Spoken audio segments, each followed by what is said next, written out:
Whenever I come back from a game of football or rugby as a little whippersnapper, I am told, and I'm trying to think that this isn't the case, write a report where I was probably always the star man, the star player.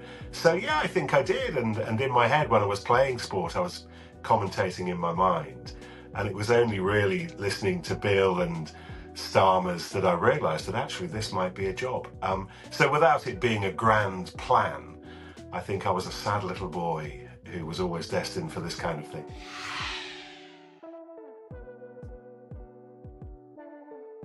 I think there used to be more obvious routes because of local radio. The BBC local radio network is where so many of us who you enjoy or stroke suffer on the television and radio these days came from. And I started at Radio Leicester and then went to Radio Kent. So there was a kind of apprenticeship where you made your mistakes. Now, I'm not sure that local radio route is still the way to go. But then you've got so many more opportunities to commentate because clubs do their own feeds. I just always wanted to be a journalist, I think, initially.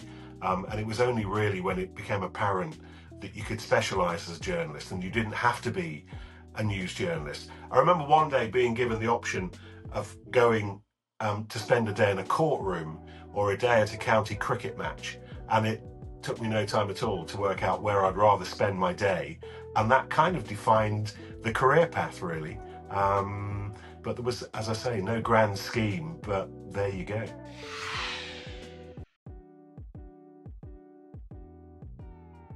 I remember doing my first radio commentary for Radio Leicester and just thinking, I'm talking to my friends here, I'm talking to my mates back in Leicester, rightly or wrongly. And I think that's my go-to position, whatever I'm doing. If I'm doing Ireland against England this weekend, I'm thinking about you two. I'm thinking about all the people that I know who will be watching this. And I'm trying to bring you there. I'm trying to be good company, part of your group in the pub or on the sofa or in the stadium. So I think I've always done that. I was never told to do that. The thing about commentary is that I've got 1,000 books on my bookshelf behind me, and not one of them says how to be a television sports commentator. So you just make it up as you go along, really, as I'm sure Starmers did and Bill did. You make your own rules. You work out what people hopefully like and dislike and use that as a general guide. But I'm still experimenting all the time. I'm thinking this weekend, shall I try this? Shall I say less? Shall I say more? What is it when I say more that people might be interested in? So it's such a fluid thing, and tastes change, and the way I do it isn't the way Bill McLaren did it or Nigel Starmer-Smith did it in the Six Nations, or the way Eddie Butler did it even a few years ago. The whole thing is changing as tastes change, and we consume media in a slightly different way. This is becoming very highfalutin, isn't it? But I think in this social media age, our ears are much more attuned to listening to the things that we listen to 24 hours a day in a way that maybe they weren't when I was listening to the Five Nations for the first time in the 1970s. I think people are, is critical the right word? I think they know what they want much more than we necessarily did in the 1970s. And that makes the job of commentating to a big audience on television that much more challenging, that much more fun, because that's part of the job.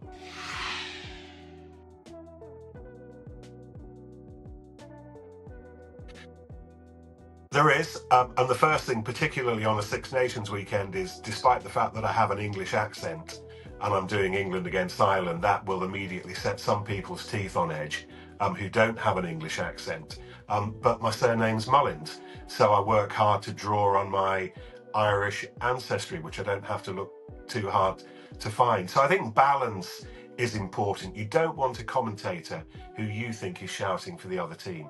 And I promise whoever I'm commentating on, that's not how I feel, because at the bottom of the list of things that I couldn't care less about is who wins the match. I need to be selfish. I need to make sure I do a good job, that I identify the try scorer, that I hit the right tone. And really, whether 23 individuals that I don't really know have a good evening come second to me having a good evening. So that's how it works. And those who say you're biased, they just don't really understand the nature of the job. So be neutral. Don't take it too seriously. Have fun. It's sport. And if you're enjoying it, make sure that people hear you enjoying it. Because for goodness sake, you're sitting at the Aviva Stadium watching Ireland against England.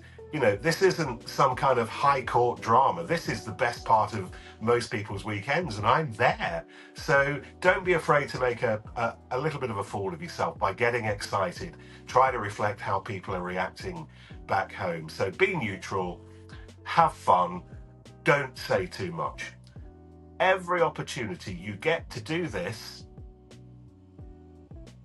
and you can probably hear the leaf blower outside on the road. He is not doing what I'd like to do, which is every now and again give your ears a rest, because I've never had a letter that ages me.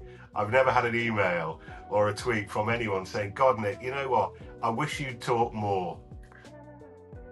Doesn't happen. So and that's how I am at home all the time on the sofa as well. I'm going, shut up. So I know that over talking is the thing that winds people up as much as anything. So wherever I can, I'm using the opportunity, and we use these old-fashioned lip microphones, to put it on the table, put my hands in my pocket to make sure that next time I pick the mic up, it's because I really feel I have something to say, rather than because I feel I have to say something.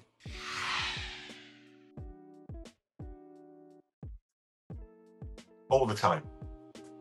Because it matters. It's the same for all of our jobs, isn't it? If we're not nervous, we know it. I'm not saying anything that we've never thought about individually, but if it matters, you want to do it properly. And if you want to do it properly, you set yourself standards. And I know that I do as much as I can to control what I can control, which is why I do my ridiculous commentary sheets, which is why we're talking today. And this is my best friend, because it tells me things that I am absolutely sure of, like the two teams who are playing, the 46 players involved, the referee, the assistants, the television match official, the foul play review officer. Now, Bill's sheets would be this big if he was doing it in 2025, because all the extra names we have to have on them. So I do my sheet to make sure that all those things I am in control of, I have written down. But it's live sport. And there will be nerves about what might happen over the next 80 minutes. Will I be in a position to react well and find the right word, the right phrase at that moment to reflect what we've just seen? And I think if you're not nervous about that challenge, you're probably underestimating the challenge, because that's our job. It's our job that whenever who might score a try this weekend scores that try that makes your weekend, makes your week, makes your commute to work on a Monday morning, if you're not home working, that much more enjoyable, is the central part of the first conversation you have with your best mates after the match. If I don't get the right words to that, then I've failed. Because I think for so many of us, so often, it isn't just the act of that try or that penalty goal that wins it, or the drop goal that wins it. It is, I think, in my mind, the soundtrack that goes with it. And we, in our own small way, provide the words that amplify what we're all enjoying.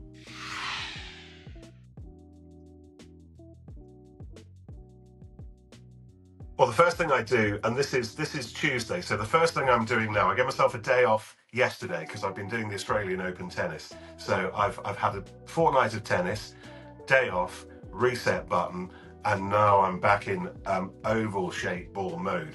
And the first thing I do is go through all of my old England against Ireland notes, and I've got notes going back 25 years. So I'm just reminding myself of where this weekend stands in history. I'm watching the games back that all of them played in the autumn. So I'm reminding myself of what the narrative is. I'm reading as much as I can read at the moment back here at home in London. But really, the job will start on Thursday morning when my alarm goes off at 4:30 and I catch the red eye from Heathrow to Dublin. And then I start to get the bits and pieces from the players, from the coaches, that you can't get going online and Googling it. There's absolutely no point me on Saturday afternoon at the Aviva telling you stuff that you've probably read in the newspapers or you've seen on social media or you know yourself. So my job in the 48 hours before the match, the Thursday and the Friday, is to go to training sessions, talk to players, talk to coaches, and I'll talk to both coaches before the match, and hopefully get stuff that you might not have seen elsewhere that will just dress up the live action. What I have learned more and more as I've got older is that actually the most important thing for me is the 80 minutes. And you don't want to hear me recapping everything that you've read over the previous week. That's utterly pointless. We're jumping in the car together at 5 o'clock on Saturday evening to settle down to watch Ireland against England. Really what happened the day before, certainly what happened today, Tuesday, that I used to fret about when I wasn't quite so old and ugly, that doesn't matter. What matters now is what we're seeing and reacting in the moment to what we're seeing and getting those words right.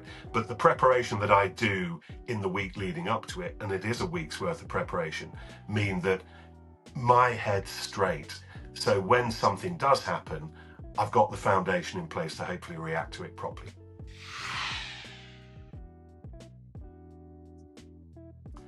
It's more of a getting myself ready for the match, really, and in a tiny way, it'll be similar to what the players do. So I'll be going along to the training sessions on the Friday, watching the captain's runs, making sure that players haven't shaved their head, that I recognise everybody, that I'm looking at players that I might not have commentated on much over the last couple of months. So they're in my head. I want to see every single player that I'm going to be talking about the following day, the previous day, so I can run through my head as I walk back to the hotel.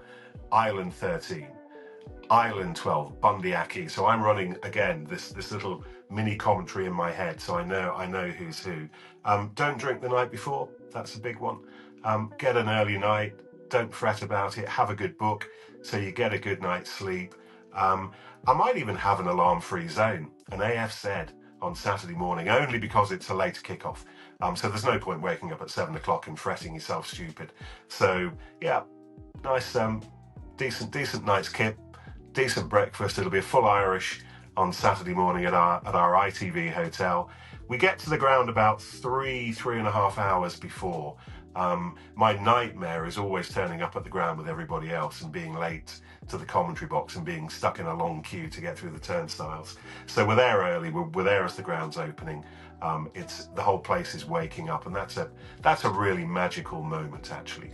But all of this is me just getting my head straight, knowing what's important, making sure that I've got everything sorted out in my mind so I can deal with whatever chaos might happen during the match. Up in the commentary box an hour before kickoff, and that's the most important hour of my day, because it's me with my binoculars looking at every single player again, all 46 players, and writing down anything that in the madness of the match from 75 metres, I might be able to use as an identification cue, because that's the biggest thing for me now, just making sure I know what Bundy Aki looks like. But if it's Bundy Aki underneath a maul, 75 metres away in that top left-hand corner, I can't see his number, I can't see his face, can't even see the back of his head, might not be able to see anything of him beyond his boots. But if I know that Bundy Aki is wearing orange boots with green soles, and I've written that down on my commentary sheet, which I do, then I know that's Bundy Aki. It's always a bit of a risk, because somebody may well have changed their boots at the last minute and you not realise, and you're mixing up Bundy Aki all of a sudden with Ian Henderson or Caelan Doris or whoever it might be. But they're the things. So that last hour before kickoff is me in the commentary box, headphones on, listening to the programme, making sure I've nailed every single player and got every single clue from them. And it might be strapping, it might be head tape, might be scrum caps. Josh van der Fleer always wears a red scrum cap, as we know, so that's a huge help. But as it gets darker, particularly at grounds not so well lit as the Aviva on Saturday, sometimes through the gloom from 75 metres, the only things you can see are pink fluorescent boots. So I use all the help I can get, and that hour is the last chance for me to bring in all those little prompts.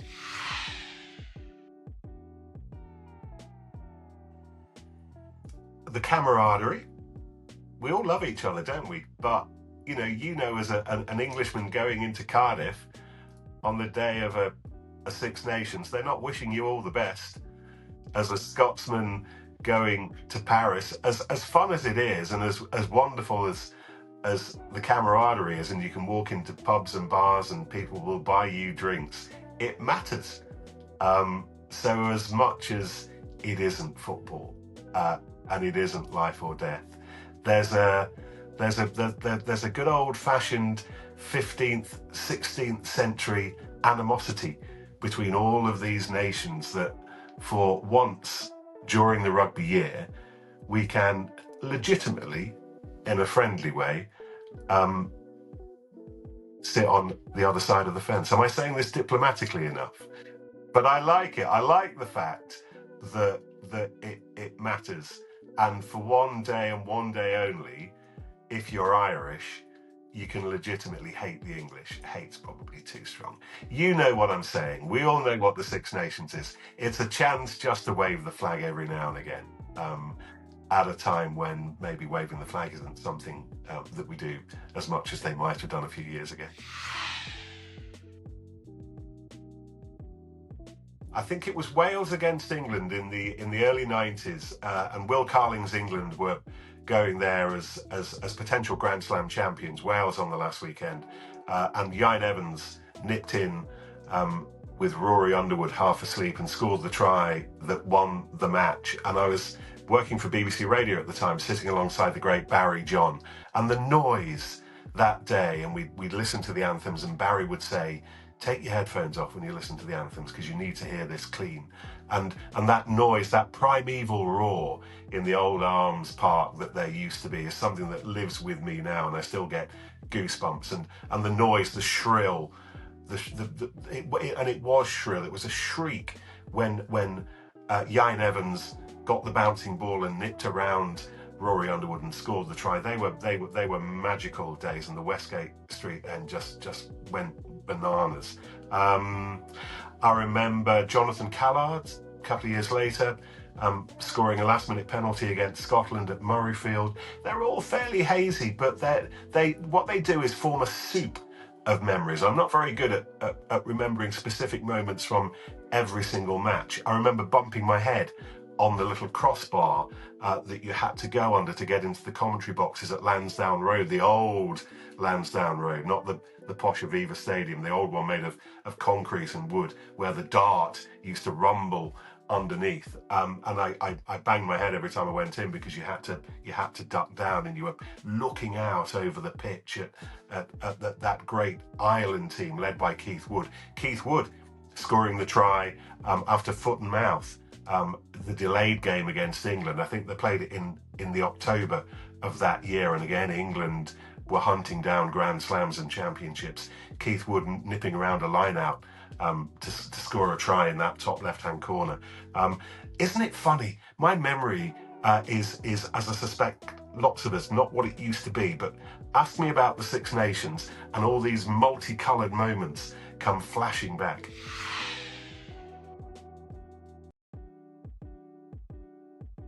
Well, I think one of the great things about this championship is you don't predict with any great certainty. I have question marks about Ireland.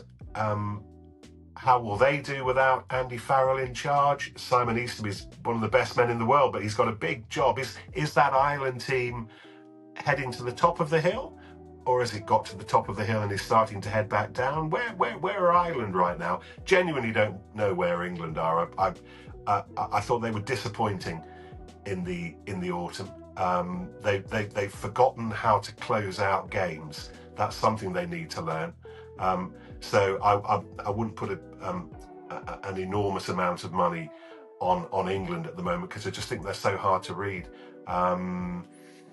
France are my favourites. I just think they've got star quality, and they've got the desire, the fire still after what happened in the World Cup. I thought they were incredible during the autumn. Scotland, I love watching Scotland in the autumn. I thought they looked fabulous, and as I came away from Murrayfield for the last time after they beat Australia, I thought they might be worth a bet in the Six Nations. I just wonder how big a loss Sione Tuipulotu is. It's wide open. It really is. If you gave me a large bag of donuts and said you've got to put it on one side to win the championship, I don't think there'll be a Grand Slam to win the championship. It would be France, but genuinely, I'm just sticking my finger up in the air here.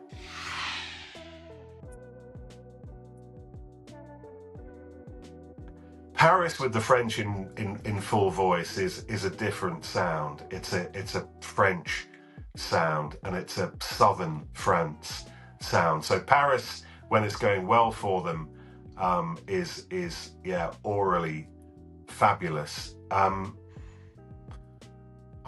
do miss the old Arms Park, I have to say, and because of that, I think what's replaced it again with the roof shut when Wales are playing well.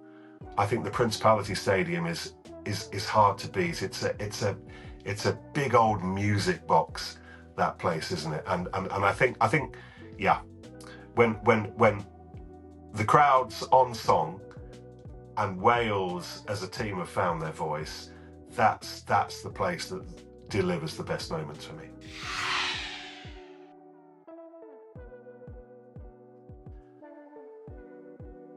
Person looking for the quickest route to the bar at Doney and Nesbitt's on Bagot Street on Saturday.